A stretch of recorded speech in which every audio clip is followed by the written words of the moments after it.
G'day guys, James here from Punting Form. Today I'm going to talk about the barrier versus historical run style, which is essentially trying to work out what track biases exist, which particular barrier suits a certain run style, and how do they perform against the market expectations. I'm going to do a walkthrough for you right now. Let's get into it. Okay guys, let's get into it. One of my favorite data points to look at when I'm first doing form for a venue is, and you become a little bit acclimatized to this and aware of these biases, but I love to click on the venue. You can see all of the races. They're racing at Swan Hill tomorrow. And this is the first little table that I take a look at, which is the barrier versus historical run style. Amazing punting form data here that basically tells you, all right, which position, which barrier and what run style suits this venue when depending on where the rail is. Obviously, different city venues, the rail's going to be in different positions, and this table is going to update accordingly.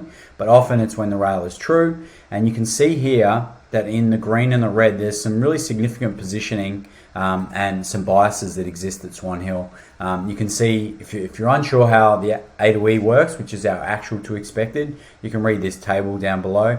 Obviously, the color scheme here is just when there's something significant, it's significantly different than the market. So an A to E, actual to expected, is comparing a horse's performance versus their market expectations, which is determined by the better of the New South Wales tote and the starting price on track. Obviously, for your betting, you might do better than that, whether you're betting at Betfair or taking prices. You might be able to even outperform that number, but it's a really good indicator for how the punting form database works. You can see in green here, we've got a really significant spot to be when you're racing at Swan Hill, which is suggesting here so that midfield horses that their average settle position is midfield, and I'll get to that in a second, is on pace midfield or midfield, and they're in barriers 1 to 3, they outperform the market by 30%. This is a really significant example that I'm highlighting here. And the profit on turnover against the SP and the New South Wales tape with proportional staking is 18%. So if you did one thing at Swan Hill is identify those horses, you've got a profitable betting strategy. It's quite mind-blowing, really. But yeah, hopefully I've articulated that well enough for you to understand, which is that they outperform the market by 30%. So, and that's versus the expectation of the market. Another example, obviously, we look at the back markers here. We've got midfield and back markers and just traditional back markers.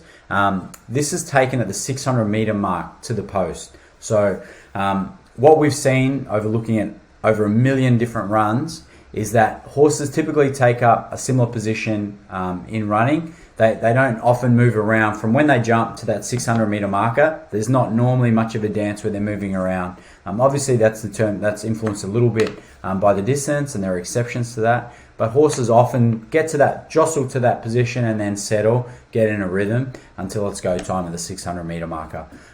So hopefully you can understand why we look at that, and obviously our experience in looking at literally over 1 million horse runs can help inform you that that's traditionally their pattern. Now you can see here in red that horses that are back markers at Swan Hill, when the rail is true, underperform against the market. Really interesting little bit of information there. I'm just going to dig into one quick example too. I'm just going to look at race 4. And then from the ratings view here, you can see that the average historical settle position is in a percentage here from 0 to 100.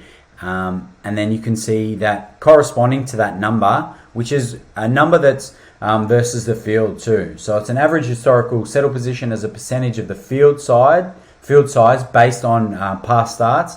The runner's AHSP rank in today's field gives their predicted settle position.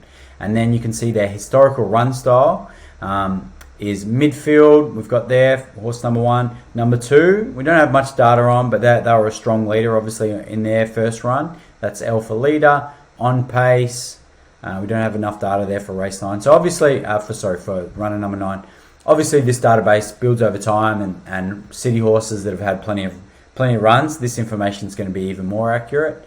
But you can see there with the Swan Hill example, that's how we make a prediction on where we think they're going to settle.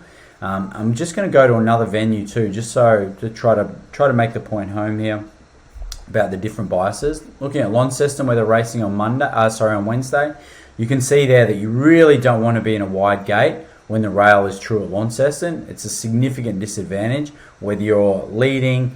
Midfield's not terrible, and a back marker, that's really, you're underperforming the market by 32% there. And this is a significant enough data, in my view, in terms of the amount of runs that are there. Obviously, you want to be on pace. From the middle barrier, you want to be, from middle barriers or inside barriers, you want to be on pace. There's nice little leader data there, which is consistent with our expectations and how we talk about Launceston, it being a bit of a leader track. Another good example is Strathalbyn.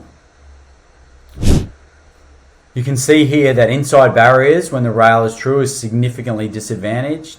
Where you really want to be is coming from a wide gate as a back marker. Again, there's a lot of runs here. What do we got? 4.5, 5. Nearly 6,000 runs there, I think, that makes up this data, which is really, really interesting.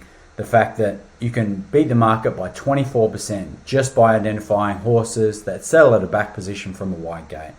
And you can see the other bits of positioning and that barrier versus historical run style there.